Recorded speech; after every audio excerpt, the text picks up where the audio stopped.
우리 다 같이 자리에서 일어나셔서 하늘에 가득 찬 영광의 하나님 찬양 드리면서 우리 하나님께 예배로 나아가겠습니다.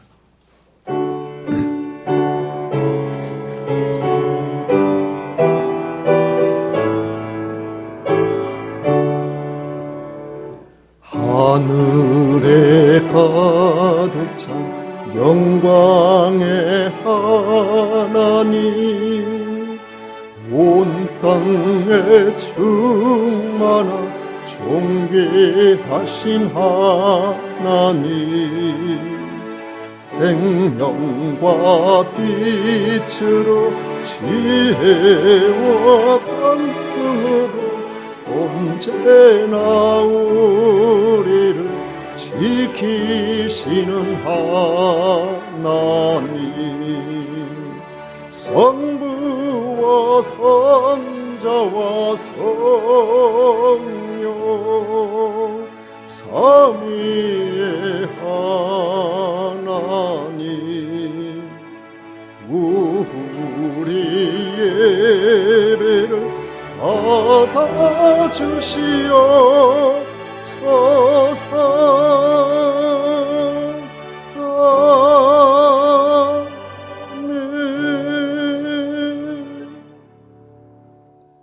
오직 여호와는 그 성전에 계시니 온 천하는 그 앞에서 잠잠할지니라. 아멘.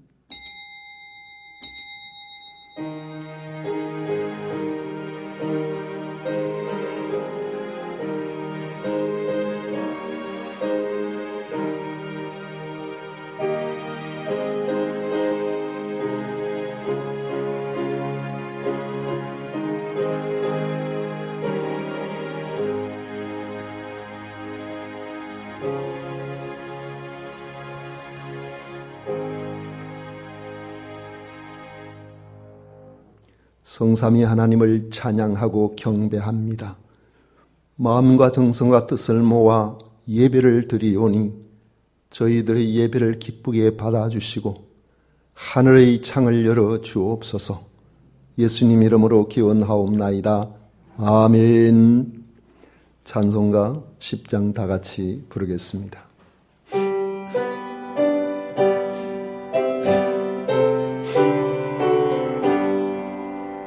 전능왕 오셔서 주 이름 찬송케 하옵소서. 영광과 권능의 성부여 오셔서 우리를 다스려 주옵소서. 아멘.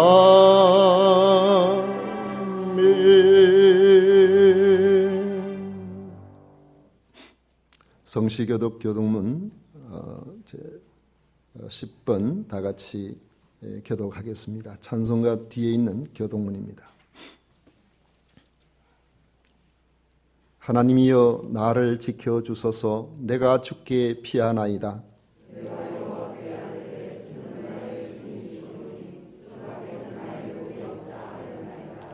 땅에 있는 성도들은 존귀한 자들이니 나의 모든 즐거움이 그들에게 있도다. 나는 그들이 드리는 피의 전제를 드리지 아니하며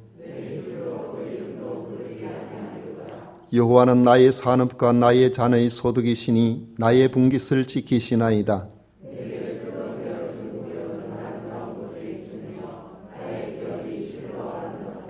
나를 훈계하신 여호와를 송축할지라. 내가 여호와를 항상 내 앞에 모심이요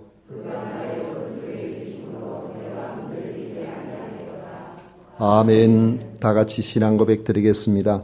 전능하사 천지를 만드신 하나님 아버지를 내가 믿사오며 그 외아들 우리 주 예수 그리스도를 믿사오니 이는 성령으로 잉태하사 본종녀 마리아에게 나시고 본디오 빌라도에게 고난을 받으사 십자가에 못 박혀 죽으시고 장사한 지 사흘 만에 죽은 자 가운데서 다시 살아나시며 하늘에 오르사 전능하신 하나님 우편에 앉아 계시다가 저리로서 산자와 죽은 자를 심판하러 오시리라.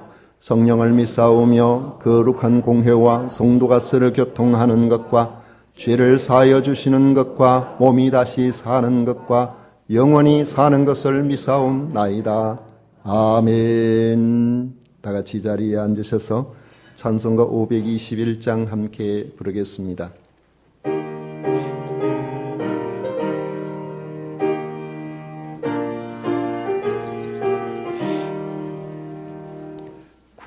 구원으로 인도하는 그 문은 참 좁으며 생명으로 인도하는 그 길은 참 험하니 우리 몸에 지는 그 더러운 죄짐을 하나 없이 벗어놓고 힘써서 들어갑시다. 구원으로 인도하는 그 좁은 문 들어가 영생으로 인도하는 그 생명길 갑시다. 이 세상에 많은 사람 큰 문으로 들어가 넓은 길로 갈지라도 멸망으로 끝나니 세상 헛된 부귀영화 모두 내어버리고 주의 말씀 순종하여 그 생명길로 갑시다. 구원으로 인도하는 그 좁은 문 들어가 영생으로 인도하는 그 생명길 갑시다. 구원의 문 열렸으니 주의 공로 힘입어 주저 말고 들어가서 생명길로 갑시다. 구원의 문 닫힌 후에 들어가고 싶으나 한 번 닫힌 구원의 문 또 열려지지 않으리. 구원으로 인도하는 그 좁은 문 들어가 영생으로 인도하는 그 생명길 갑시다. 아멘. 이 시간 백용 장로님 우리를 대표해서 기도하시겠습니다.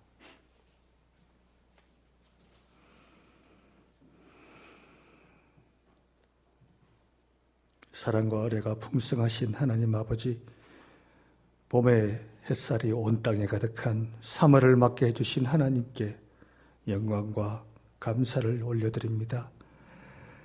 지난 한 주간도 세상에서 생활하면서 죄악과 허물이 들어 있었음을 말씀 듣기에 앞서 자백하고 회개하오니 하나님 사랑으로 용서하여 주시옵소서.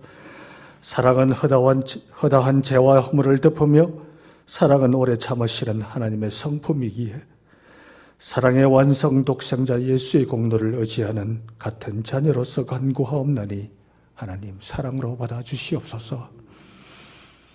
인간의 생사화복은 명약이나 기회로 주어진 것이 아니라 오직 하나님만이 주관하시는 줄 믿음에도 세상을 뒤덮고 있는 전염병이나 박해와 처지로 받은 자존감의 상처로 종종 자녀와 세상의 중간에 걸쳐져 있는 저희의 모습임을 하나님 고백합니다.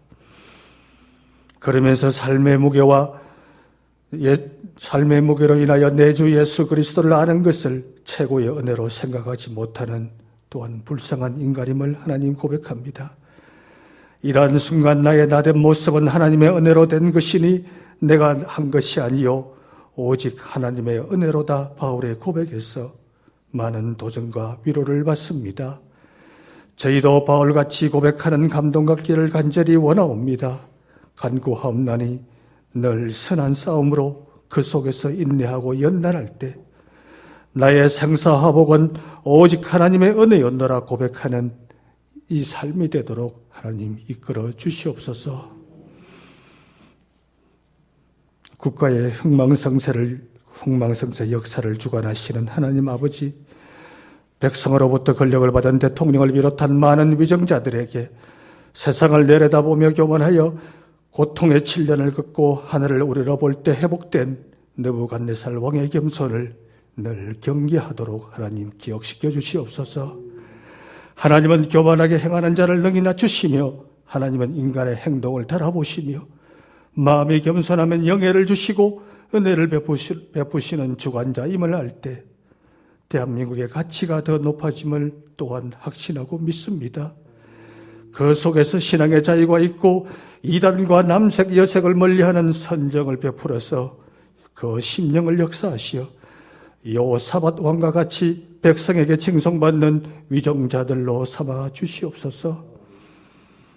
하나님 아버지, 진주 세검산 교회를 사랑하셔서 건축이라는 연단으로 분란과 복의 통로 갈림길을 주셨습니다.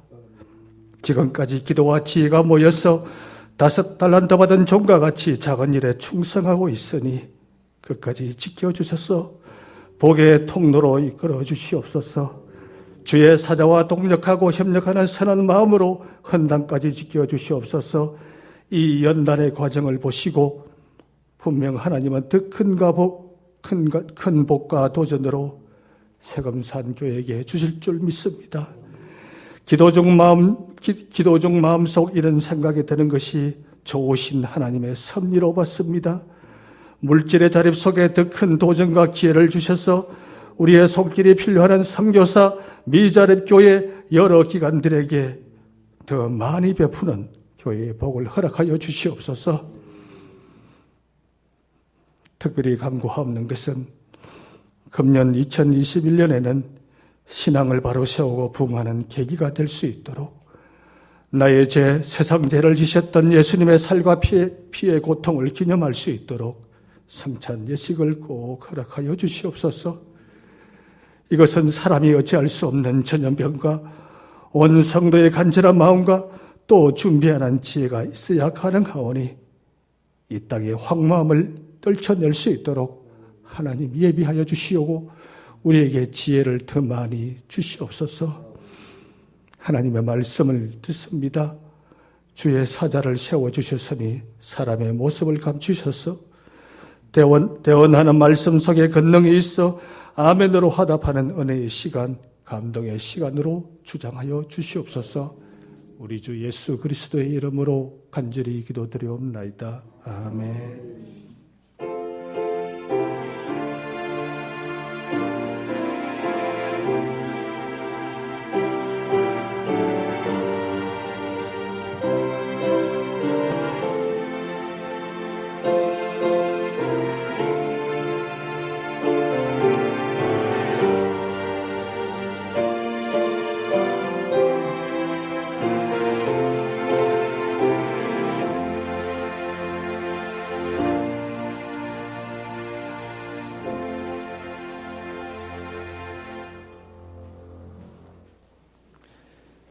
하나님의 말씀은 마가복음 6장 7절부터 13절까지 말씀입니다.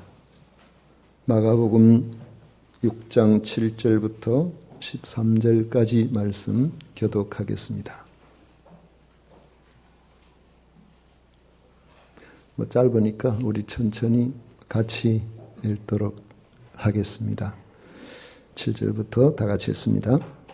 12 제자를 부르사 둘씩 보내시며 더러운 귀신을 제어하는 권능을 주시고 명하시되 여행을 위하여 지팡이 외에는 양식이나 배낭이나 전대의 돈이나 아무것도 가지지 말며 신만 신고 두 벌 옷도 입지 말라 하시고 또 이르시되 어디 있어든지 누구의 집에 들어가거든 그곳을 떠나기까지 거기 유하라. 어느 곳에서든지 너희를 영접하지 아니하고 너희 말을 듣지도 아니하거든 거기서 나갈 때에 발 아래 먼지를 떨어버려 그들에게 증거를 삼으라 하시니 제자들이 나가서 회개하라 전파하고 많은 귀신을 쫓아내며 많은 병자에게 기름을 발라 고치더라. 아멘. 오늘은 이 말씀을 가지고 12제자 파송 훈련이라는 제목으로 같이 말씀의 은혜를 나누고자 합니다. 예수님을 믿는다면서 전도에서 자유로운 사람은 없을 것입니다. 우리 그리스도인들에게 가장 부담스러운 일일 수도 있습니다. 부담스러운 이유는 전도를 하는 과정에서 자주 만나게 되는 어려움 때문입니다. 예수님을 모르는 한 영혼을 위해 용기를 내어 전도를 했는데 돌아오는 반응은 무관심, 멸시의 눈초리, 그리고 적대적 언사 등을 당하다 보면 자신도 모르게 위축되고 전도란 말 자체도 부담을 느끼게 됩니다. 또 우리가 은혜 속에 깊이 사로잡혀 구원의 감격이 내 속에 넘치지 아니하면은 하나님 앞에 나오는 이 시간조차도 우리가 부담스럽게 느낄 수도 있습니다. 더욱이 타인과 엮이는 것을 부담스러워하는 그런 속적 성격을 가진 이들의 부담은 한결 더 크게 느껴질 것입니다. 그럼에도 불구하고 주님의 가르침을 따라 살고자 하는 그리스도인들에게 전도는 피할 수 없는 명령입니다. 주님이 부르신 목적, 중요한 목적 중에 가장 핵심적인 것이 전도이기 때문입니다. 예수님은 전도를 위해 제자들을 불러서 세우셨습니다. 마가복음 3장에 보면 또 산에 오르사 자기가 원하는 자들을 부르시니 나온지라 이에 12를 세우셨으니 이는 자기와 함께 있게 하시고 주님과의 충분한 교제가 필요한 것이죠.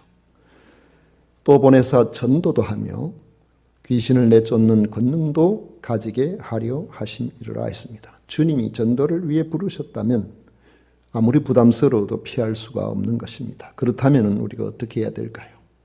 여러분 많이 들어보셨죠? 피할 수 없다면 뭐라고요? 즐겨라. 피할 수 없다면 즐겨라. 그런 말이 있는데 부담스러운 이 일을 즐기며 하기 위해서는 어떻게 해야 될까요? 연습과 훈련이 필요합니다. 훈련을 하면 익숙해지면 덜 부담스럽게 감당할 수가 있습니다. 그래서 주님은 전도를 위해서 파송 훈련을 시키신 것입니다. 저는 한 주일에 할 일을 늘 이렇게 기록을 합니다. 기록을 하는데 일 중에는 급한 일이 있고 중한 일이 있습니다. 그리고 그 시간이 딱 되어야 일을 해야 될 그런 성격의 일들도 있습니다. 일이 많을 때는 무엇부터 먼저 할 것인가를 항상 먼저 생각합니다. 쉽고 간단해서 시간이 많이 걸리지 않는 일부터 할 것인가. 그렇지 않으면 어렵고 시간이 많이 걸려서 하기 싫은 일을 먼저 처리하고 나머지를 할 것인가. 그런 생각을 해보죠. 일을 적다 보면 할 일을 적다 보면 그 가지수가 굉장히 많을 때가 있습니다. 그러면 아휴 이거 한 주간 동안 언제 이거 다 하지? 그런 생각이 들 수가 있죠. 그럴 때는 쉬운 일부터 합니다. 하고 난 다음에 전부 체크를 이렇게 해놓으면 남은 일들이 많지 않아요. 그러니까 남은 일들이 많지 않기 때문에 그 남은 일을 이렇게 마지막에 집중해서 할 수가 있는 겁니다. 또 그렇지 않을 때는 어렵고 시간이 많이 걸려서 하기 싫은 일을 먼저 할 때가 있습니다. 그걸 하고 나면 나머지는 마음이 편안해요. 일이 간단하고 쉬운 거니까. 일을 처리할 때에 딱 한 가지 방법만을 고집하지는 않습니다. 경우에 따라서 필요에 따라서 쉬운 일부터 할 때도 있고 어려운 일을 먼저 해놓고 할 때도 있습니다. 이처럼 일 처리도 오랜 연습과 훈련에 의해서 익숙해지면 부담을 많이 느끼지 않고 거의 대부분의 일들을, 목표한 일들을 감당할 수가 있습니다.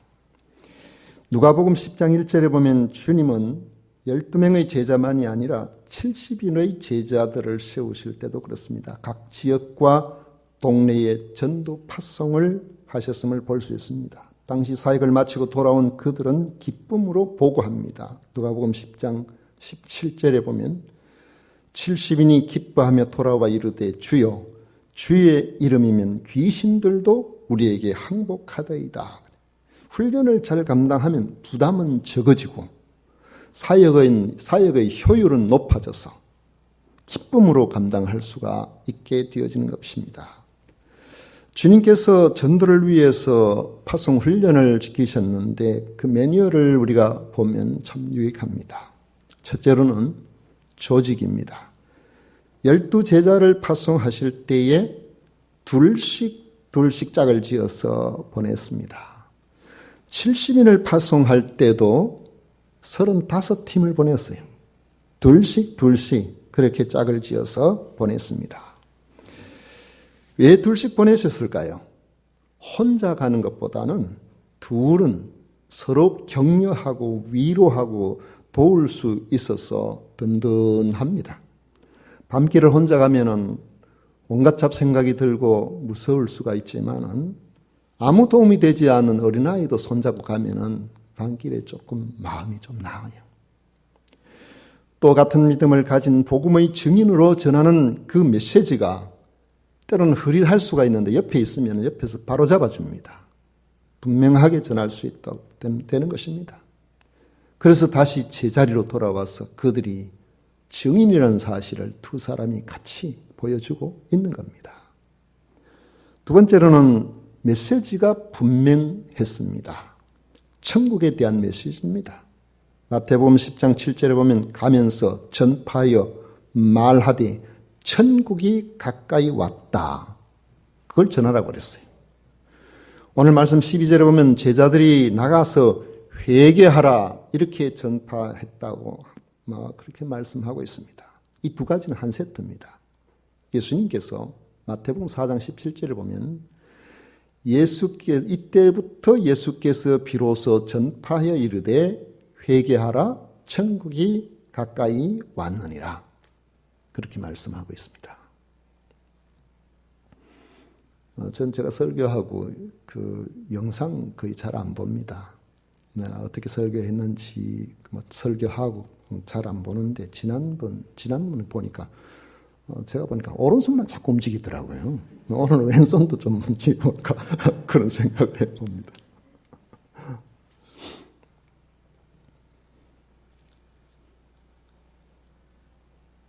강팍한 마음을 열어서 죄를 회개하고 하나님 나라를 받아들여야 되기 때문에 회개를 선포하고 그래서 그에게 천국이 열리도록 하나님 나라의 백성이 될 수 있도록 그렇게 해야 되기 때문에 회개하라 천국이 가까웠느냐 이렇게 말씀하는 것이고 이 말씀은 회개하고 천국에 들어갈 수 있도록 구세주인 예수님을 영접하라는 것입니다. 그리스도의 제자가 반드시 기억해야 할 것은 천국에 대한 메시지 전달자라는 사실을 놓치면 안 된다는 거예요. 선한 일도 좋습니다. 윤리적인 삶도 좋습니다. 사회적으로 여러 귀한 영향력을 끼치는 것도 좋습니다. 그런데 그 속에 거기에 잘못하면은 몰입이 돼가지고 우리가 그리스도의 복음을 전해야 되는 그 사명자임을 놓쳐버리면 안 된다는 겁니다. 세 번째로는 예수님께서 우리에게 주신 것을 믿고 가야 합니다. 귀신을 제어하고 병 고치는 능력과 권위를 주셨다고 말씀합니다. 누가복음 9장 1절에 보면 모든 귀신을 제어하며 병을 고치는 능력과 권위를 주시고 있습니다. 이 능력과 권위는 눈에 보이는 것이 아닙니다. 손에 들고 갈 수 있는 게 아니에요.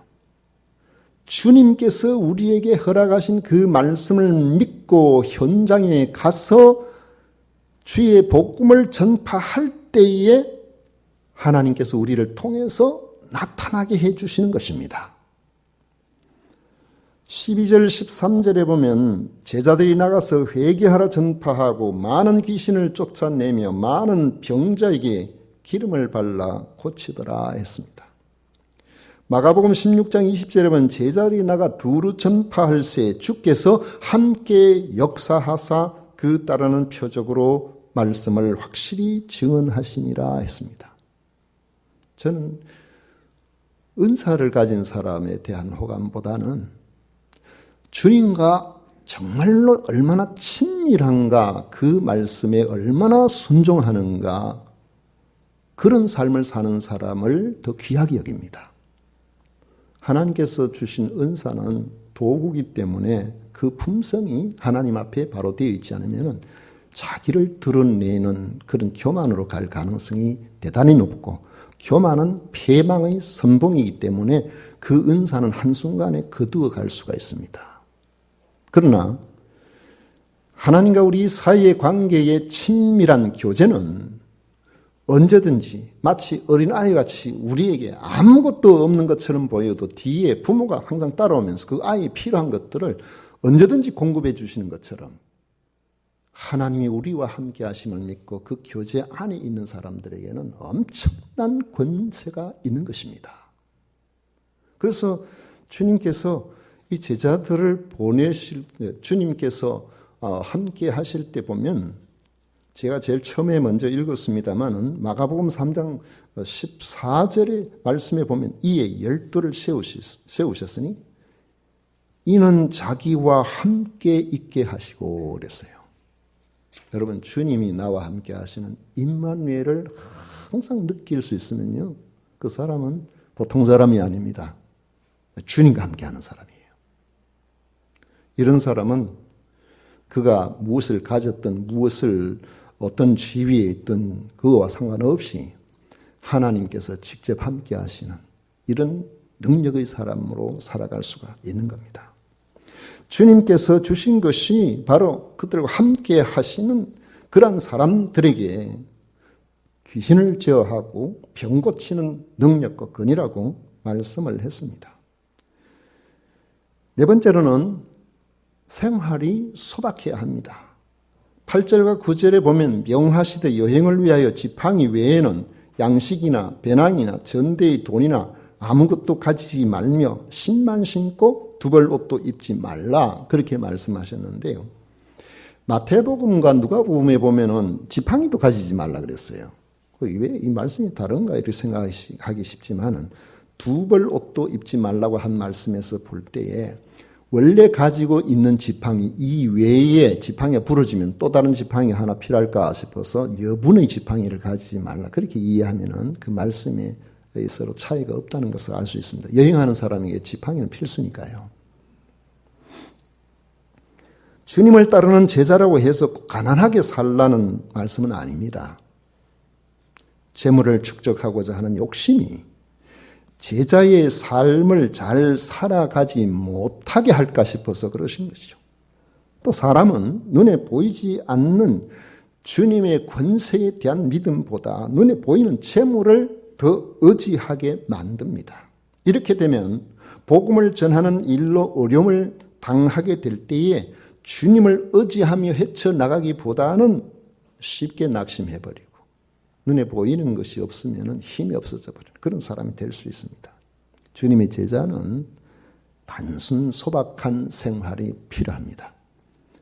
요즘 제가 만나는 분들 중에서 저보고 목사님 건강 관리를 어떻게 하십니까? 무슨 운동합니까? 그렇게 묻는 분들이 종종 있습니다. 그래서 그런 분들한테는 두 가지 대답합니다. 운동하기는 합니다. 하는데 첫째 운동, 숨쉬기 운동입니다. 숨을 부지런히 쉬어야 그래도 살 수 있으니까요. 그거 말고요. 그러면은 틈을 내서 걸으려고 애를 씁니다. 10,000보 정도 걸어보려고 애를 많이 씁니다. 어디서 걷습니까? 어떨 때는 목양실에서도 누가 전화 오면 전화 받으면서 계속 왔다 갔다. 계속 왔다 갔다. 저녁에 저녁 8시나 넘어서 그 부근에 한 3, 40분 또 걸을 때도 있고 걸으려고 애를 쓰는데요. 어떤 분이 자기가 골프를 시작했는데 골프가 너무 좋더라는 겁니다. 그래서 그분이 저보고 목사님도 골프 한번 해보시지요. 참 좋습니다. 그래서 제가 그럴 시간이 잘 안 납니다. 그리고 완곡하게 말씀을 드리고 말았는데요. 여러 가지 일들을 우리가 복잡하게 이렇게 저렇게 얽매이게 되면은 하나님께서 우리에게 원하시는 그 사역에 잘 감당하기가 쉽지 않아요. 전도자는 그가 믿고 그가 말한 모든 것을 그의 삶을 통해서 증명해야 합니다. 그렇게 하려면 절제된 삶을 살려고 우리가 최선을 다해야 되는 것이죠. 그러면 나머지는 주님이 책임져 주십니다. 마태복음 10장 10절에 보면 여행을 위하여 배낭이나 두벌 옷이나 신이나 지팡이를 가지지 말라. 이는 일꾼이 자기의 먹을 것 받는 것이 마땅함이라. 하나님께서 그 먹을 것을 위해서 사람을 동원하시고 환경을 동원하실 것을 주님께서 말씀을 하신 겁니다. 다섯 번째는 전도할 때에 영접하는 곳에 머물러 있어야 된다고 말씀합니다. 10절에 또 어디서 이르시되 어디서든지 누구의 집에 들어가거든 그곳을 떠나기까지 거기 유하라 했습니다. 마태복음 10장 11절 이하에 보면 어떤 성이나 마을에 들어가든지 그 중에 합당한 자를 찾아내어 너희가 떠나기까지 거기서 머물라. 또 그 집에 들어가면서 평안하기를 빌라 했습니다. 누가복음 9장 4절에 보면 어느 집에 들어가든지 거기서 머물다가 거기서 떠나라 했습니다. 전도자는 일종의 나그네입니다. 어디서든지 누구의 집에 들어가든지 자기를 받아들이는 집에 머물면서 복음을 전하면 되는 겁니다. 그리고 충분히 전하고 나면 또 다른 곳으로 옮겨야 한다는 것입니다. 우리가 전도할 때도 마찬가지죠. 우리가 전하는 복음에 관심을 보이는 사람과 교제해야 됩니다. 그런 사람에게 전하면 됩니다. 여러분 고구마 전도법 아주 과거에 우리가 잘 들어서 알고 있죠. 고구마 전도법의 핵심은 누가 익은 고구마인가 그거 알아보는 거예요. 그래서 젓가락 하나 가지고 푹푹 찔러 봅니다. 이게 아직까지 완전 생고구마인지 조금 아직 설 익은 고구마인지 잘 익은 고구마인지. 그래서 거기에는 여러 말이 필요 없고 예수님 믿으십시오. 그럼 참 좋습니다. 이렇게 이야기하면은 그 반응 보면 이 생고구마인지 그렇지 않고 반쯤 익었는지 알 수 있단 말이죠. 푹 익었으면 그때는 적극적으로 그를 인도하고 교회로 그렇게 해나가고 아직 덜 익었으면 다른 이야기 더 할 것도 없고 예수 믿으면 참 좋습니다. 예수 왜 믿어요? 그러면서 반발하면 그래도 믿어야 됩니다. 그러고 난 다음에 그 정도로 이제 마치고 또 계속해서 그런 분들 이야기하고 하면은 논쟁이 돼버려요. 논쟁이 되면 절대 전도 안 됩니다. 그래서 우리는 선포만 하고 그리고 여운을 남겨주고 대화의 주제를 다른 데로 옮겨주면 됩니다. 그리고 이제 세월이 지나다 보면은 인생의 고단한 일을 만나거나 힘든 일을 만나면 스스로가 정말 예수를 믿으면 좋습니까? 하고 물어올 때가 있단 말이죠. 그때는 이제 익은 고구마 되니까 그때 우리가 잘 인도하면 되는 겁니다. 근데 우리가 기억해야 될 것은 나그네가 가는 마을의 모든 사람이 그 나그네를 환영할 것이라고 착각하면 안 됩니다. 나그네는요, 자신을 받아들여주는 집에 들어가면 돼요. 나그네는 자신을 받아주지 않는다고 섭섭하게 여겨서 안 되는 겁니다. 그러면 전도자는 우리가 전도할 때 항상 거절당할 것을 각오해야 됩니다. 각오하지 않다가 거절을 자꾸 당하다 보면은 전도자가 자신이 없어지고 부담감만 생기게 되는 겁니다. 그러므로 자신을 거절하는 그런 사람에게 대화의 과정 속에 너무 오래 남아 있으면 안 돼요. 이분 아직까지 진리에 대한 관심이 없구나. 그 선에서 빨리 끝을 내야 되죠. 그리고는 언젠가 자신을 받아줄 사람이 있을 것이라고 믿고 그들을 찾아서 또 이 복음을 제시해보는 그런 자세를 가져야 우리가 지속적인 전도가 가능한 것입니다. 사람은 서너 번만 거절을 당해버리면 자신이 완전히 떨어져 버려가지고 어디 가서 예수님 말씀을 입 밖에도 내지를 못합니다. 이건 당연한 거예요.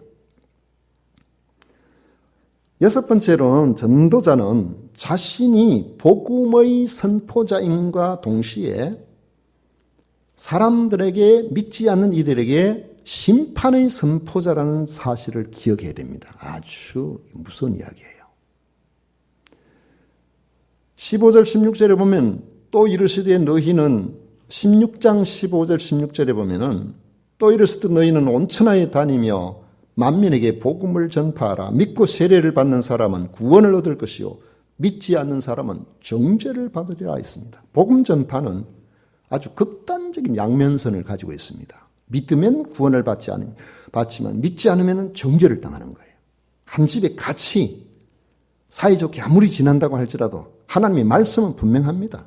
한 침대를 한 이불을 덮고 자더라도 주님 다시 오실 때 극명하게 한 사람은 들림을 받고 한 사람은 버려둠을 당할 거라고 주님께서 직접 말씀을 하셨습니다. 믿고 구원받는 사람이 많겠습니까? 아니면은 거부할 사람들이 많겠습니까? 여러분, 전도를 열심히 하신 그런 분들의 경험을 이야기하는데요. 20번 정도 거부를 당할 각오를 가져야 한 사람 정도를 만날 수 있다고 합니다. 여러분들이 손가락이 전부 10개니까 발가락까지 포함해가지고 우리가 예수님 믿으십시오 이렇게 할 때 이번에 한번 거절을 당했으니까 오른쪽 엄지발가락 그렇게 수를 한번 세 가보십시오. 그래서 20개의 손가락 발가락이 다 거절을 그 수만큼 거절을 당할 그런 각오를 아직까지 3개 남았네 이런 희망이 있는 겁니다. 어떤 때는 한 3명 지났는데 그런 일이 있으면 진짜 수지 맞는 거예요. 하나님께서 오늘은 내게 특별한 은혜를 주셨구나 그런 생각을 할 수 있는 겁니다. 그러면 전도자는 누구에게나 내가 좋은 소리 들을 것이다. 누구에게나 내가 환영받을 것이다는 이러한 생각을 하면 그건 오산이에요. 좋은 소리 들을 거라고 생각하면 금방 낙심해버립니다. 예수님의 고향 사람들조차도 예수님을 거부하고 죽이려고 했잖아요. 복음이 너무 귀한 것이지만은 시야가 하늘 향해 열려 있지 않고 영생을 바라보지 아니하고 이 세상 것에만 가 있는 사람에게는 그 마음에 와 닿지 않습니다. 우리가 이야기할 때 그게 오히려 이질감을 느끼게 된단 말이죠. 그래서 거부하면 이 천국 복음을 외면하게 되는 것입니다. 심판이 다른 것이 아니고 이 복음을 듣지 않고 거부하는 것, 이게 심판이에요. 거기서부터 되는 것이죠. 주님은 이때 그것이 바로 자신이 심판을 선택한 것임의 증거를 삼으라고 말씀합니다. 11절에 보면 어느 곳에서든지 너희를 영접하지 아니하고 너희 말을 듣지도 아니하거든 거기서 나갈 때에 발 아래 먼지를 떨어버려 그들에게 증거를 삼으라 그렇게 말씀하셨습니다. 영접하지 않는 곳에서 나갈 때는 먼지를 떨어버리는 것은 회개의 메시지를 거절하는 자에게 나는 더 이상 당신에게 책임이 없습니다. 그걸 상징적으로 보여주는 행위예요. 무슨 책임을 질까요? 마태복음 10장 14절 15절에 보면 누구든지 너희를 영접하지도 아니하고 너희 말을 듣지도 아니하거든 그 집에나 성에서 나가 너희 발의 먼지를 떨어버리라. 내가 진실로 너희에게 이르노니 심판날에 소돔과 고모라 땅이 그 성보다 견디기 쉬우리라 했습니다. 불심판이 내려진 소돔과 고모라 땅과 같은 최후 심판 때에 왜 나에게 복음을 전하지 않았냐? 당신은 나의 아내가 되어서 왜 그랬느냐? 당신 혼자 천국 가려고 했느냐? 혹은 아내를 향하여서 그렇게 말하는 그런 이야기들. 그런 원망이 해당 사항이 없다는 거예요. 전도의 위축감을 가지고 있는 것은 바로 이런 전도사역 매뉴얼을 모르거나 힘든 일을 싫어하거나 사람들에게 항상 좋은 그런 말을 듣고 싶거나 하는 그런 마음 때문에 그럴 수가 있습니다. 수가 동네 여인처럼 복음을 받은 사람은 기쁨이 넘쳐서 사람들에게 나를 알아주시고 나를 구원하신 그분을 소개해 주고 싶어서 사람들이 내게 대해서 어떻게 생각하는지 그 신경도 안 쓰고 와보십시오. 이분이 우리에게 소망을 주는 분입니다. 그렇게 이야기를 할 수 있겠죠. 그런데 그 말을 들을 때 사람들이 그 수가 동네 사람처럼 다 예수님께 나와서 들어보고는 이야 정말 그래 이제 당신 말 필요 없어요. 우리가 직접 보니까 사실인 걸 알겠어요. 이렇게 하면 얼마나 좋겠습니까마는 저 여자가 정신이 조금 이상해졌나 이렇게 하고 냉담한 반응을 보이기 시작한다면은 우리에게 용기도 사라지고 기쁨도 사라져버리는 겁니다. 분명히 기억할 것은 값진 천국 보화를 알아보는 사람이 많지는 않다는 거예요. 그런 점에서 오늘 이 시간에 우리 금산에도 지금 23,000명이 있는데 오늘 이 자리에 여러분들이 예수님의 이름을 알고 그 안에서 주님 앞에 예배하며 찬양하는 그런 귀한 자리에 오늘날 같은 이 엄중한 그런 상황에도 예배를 귀하게 여기시는 여러분들은 참 귀한 자리에 계신 겁니다. 3월 3일자 기사에 보니까 미 코네티컷 주에 그 동네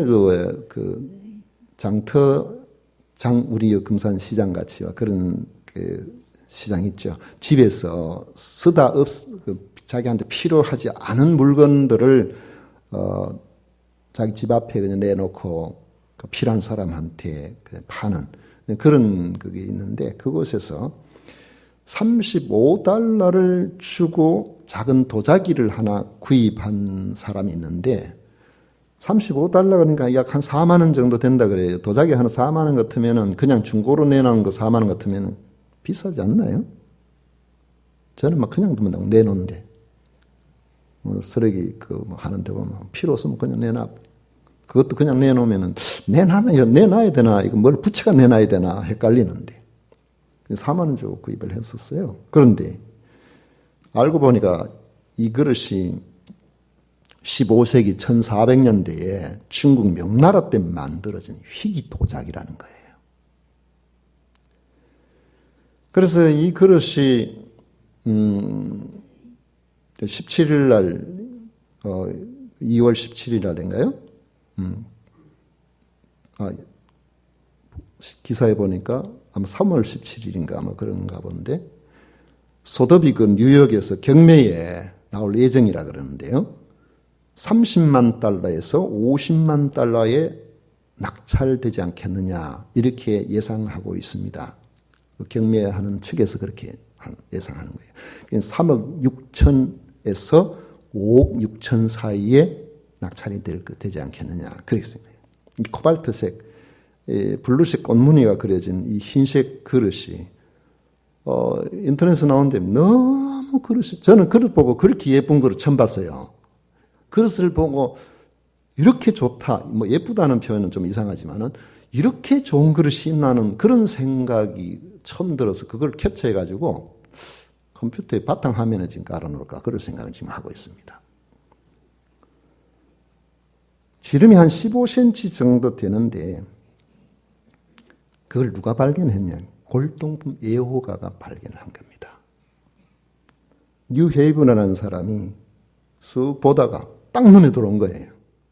그래가지고 곧바로 감정평가를 받아서 그렇게 했는데 이게 어떤 거냐 그러니까 전 세계에 6개밖에 없는 줄 알았더니면 알고 보니까 7개 있었다는 거예요. 그 중에 하나. 그 6개가 전 세계 7개밖에 안 남은 희귀품인데 나머지 6개가 지금 전부 박물관에 소장되어 있는데 2개는 대만에 있는 국립고궁박물관에 있고 2개는 영국 런던 박물관에 있고요. 1개는 테헤란의 이란 국립박물관에 있다고 그래요. 만약에 그것이 이 뉴헤븐 같이 골동품을 보는 안목이 없었다면 4만 원을 주고 샀을 리도 없을 거고, 그걸 샀다고 해도 집안 구석에 그냥 넣어놨지, 그걸 가지고 뭘 경매에 한번 붙여볼까, 값이 얼마인지 한번 알아볼까, 이런 생각을 아마 하지도 않았을 거예요. 아이들 또 구석에서 놀다가 공차 가지고 떨어뜨려가지고 금방 또 깨졌을지도 몰라요. 천하보다 귀한 생명을 구원한 복음도 마찬가지입니다. 알아보는 눈이 없는 사람은 우리의 이 복음 전파가 귀한 줄을 모르기 때문에 복음을 전하는 사람도 귀하게 여기지를 않는 겁니다. 예수님도 거부를 당했습니다. 사도들도 수많은 거부를 당했습니다. 그냥 거부가 아니라 십자가의 죽음과 순교의 잔을 마시는 이런 박해를 당했습니다. 이처럼 천국 복음이 귀한 줄 모르는 사람들의 많은 거절이 예상되는 그런 가운데도 불구하고 주님의 제자들은 전도 명령에 순종해야 한다는 겁니다. 제자들은 순종했습니다. 12절 13절에 보면 제자들이 나가서 회개하라 전파하고 많은 귀신을 쫓아내며 많은 병자에게 기름을 발라 고치더라. 누가복음 9장 6절에 보면 제자들이 나가 각 마을에 두루 다니며 곳곳에 복음을 전하며 병을 고치더라 했습니다. 순종할 때 복음을 받아들이는 사람이 나타나고 귀신을 쫓아내는 능력이 나타납니다. 내게 어떻게 이렇게 능력이 있는가? 여러분, 우리에게 능력이 있는 거 아니에요. 순종할 때 주님께서 그렇게 하신 겁니다.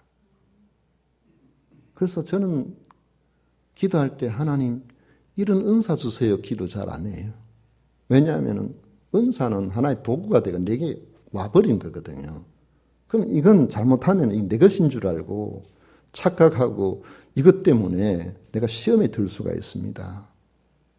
그런데 주님과의 교제 속에서 오면은 그때그때 따라서 필요에 따라서 주님이 직접 역사하시기 때문에 우리에게 주의 권위가 나타나게 되는 겁니다.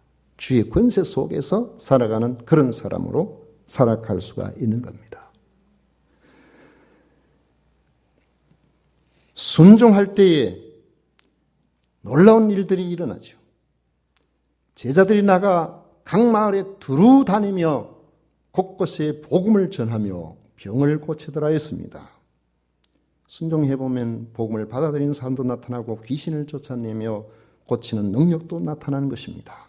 주님이 주신 전도자의 조직 그리고 태도, 사역의 그 매뉴얼을 이 6가지를 여러분 기억을 해서 한번 순종해 보십시다. 6가지 여러분 어떻게 기억할까? 저도 기억 잘 못하겠는데 그렇게 어렵게 생각하실 것이 아니라 혼자서 어려우면은 가까운 이들하고 같이 그리고 메시지를 분명하게 해야 되잖아요. 우리가 사람 밥 사주고 뭐 하고 이 관계를 갖는 것도 그 핵심을 알고 보면은 예수님 전하려고 하는 거니까. 예수님 믿으면 구원을 받습니다. 메시지가 확실해야 되거든.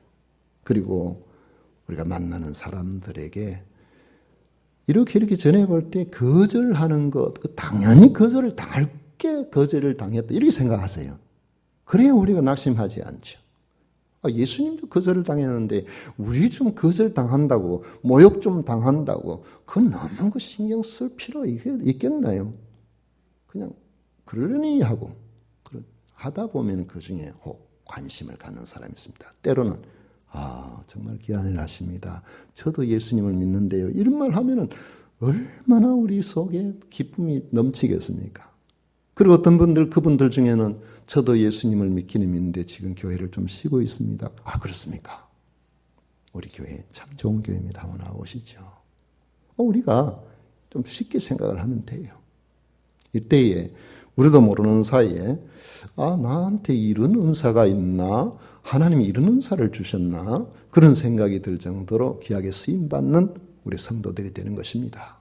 주님의 은혜가 여러분들에게 있어서 여러분들의 부담이 오히려 기쁨이 되는 이런 귀한 은혜가 있으시기를 축원합니다. 기도하겠습니다. 고마우신 하나님 아버지 감사합니다. 저희들에게 주님께서 제자 훈련을 통해서 우리가 어떻게 살아가야 될 것인가, 가장 중요한 것이 무엇인가를 가르쳐 주심에 감사드립니다. 아버지 이 시대는 혼자 믿음을 지키기도 쉽지 않고 주변의 사람들이 우리 예수님 믿는 사람에 대해서 극도로 반감을 가지는 그런 시대적인 환경이 조성되어 있습니다. 아버지, 그렇지만 우리는 주님의 사람이고 주님의 소유고 주님의 종입니다. 주님 말씀하신 것 따라서 우리에게 주어진 일에 지혜롭게 잘 감당하여 아버지 하나님 이 시대에도 여전히 구원이 필요한 많은 사람들에게 복음이 전해질 수 있는 일에 쓰임받게 하여 주옵소서. 우리 주님께서 함께해 주실 줄 믿고 예수님 이름으로 기도드리옵나이다. 아멘. 찬송가 516장 같이 부르겠습니다.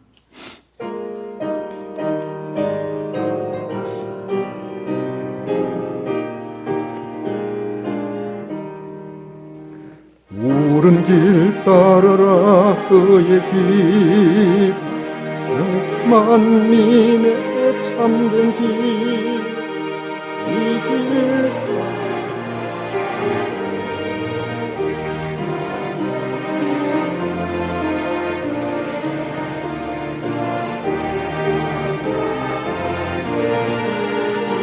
모든 밤 지나고 동튼다 환한 빛 보아라 저 빛 주 예수의 나라 이 땅에 곧 오겠네 오겠네 주 예수 따르라 승리의 주 세계 만민이 나아갈 길과 진리요 참 생명 내 장검을 부수고 다 따르라와 평원 모든 밤 지나고 동튼다 환한 빛 보아라 저 빛 주 예수의 나라 이 땅에 곧 오겠네 오겠네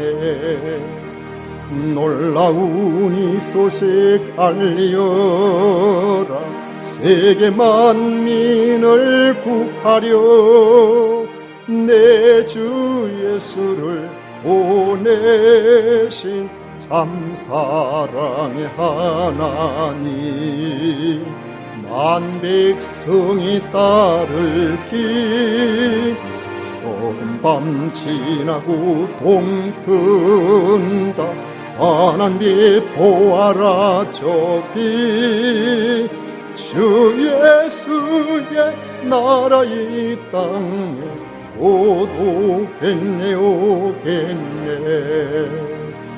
고난 길에 치고 찾아온 길 많은 백성을 구한 길 모두 나와서 믿으며 온 세상이 마침내 이 진리에 살겠네 모든 밤 지나고 동튼다 환한 빛 보아라 저 빛 주 예수의 나라 이 땅에 곧 오겠네 오겠네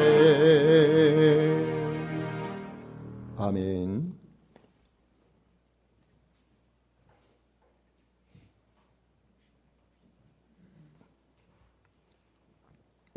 우리 하나님께 드린 예물 위해서 봉헌 기도 올리도록 하겠습니다. 하나님 아버지 감사합니다. 겨울이 지나면 어김없이 봄이 오게 하신 것처럼 아버지 우리의 인생의 삶에 고단한 일들도 있어도 주님께 붙들려 있는 사람에게 아버지 하나님 그 모든 문제를 해결해 주실 것을 믿습니다. 여전히 주님 안에서 아버지 예배하기를 기뻐하는 성도들이 3월의 첫 주일을 맞이하여 주 앞에 나와 드리는 예배 기쁘게 받으심을 믿습니다. 오늘도 아버지 하나님 좋은 것으로 아버지께서 우리에게 허락하신 것으로 주님께서 내 인생의 주인 되시고 내 소유의 모든 주인 되심을 고백함으로 소득의 11조와 아버지 하는 각종 감사와 또 선교 헌금, 건축 헌금, 주일 헌금 아버지 한 정성껏 드리게 하심을 감사합니다. 이것을 받으셔서 세상이 어렵다고 해도 우리 주님 앞에서는 부족함이 없는 것을 저희들이 알게 하시고 하나님의 영광을 높이 드러내는 데 귀하게 쓰이게 하여 주옵소서. 김민 생일 감사 드리고 새학기 시작하게 해주시니 감사하여 예물을 드립니다. 주님 또 1년 동안 지켜주시고 아버지 하는 새학기도 멋지게 감당할 수 있도록 지혜와 능력, 건강을 더하여 주옵소서. 오늘도 주님 앞에 나온 모든 믿음의 식구들을 위로해 주시고 함께해 주실 것을 믿사옵고 예수님 이름으로 축복하며 기도하옵나이다. 아멘. 지금은 우리 구주 예수 그리스도의 은혜와 하나님 아버지의 놀라우신 사랑과 성령 하나님의 위로 축복 교통하시니 겸비 주님의 명령을 따라서 복음의 증인으로 살기를 원하는 우리 모든 믿음의 식구들 위해 영원토록 함께 있을지어다. 아멘.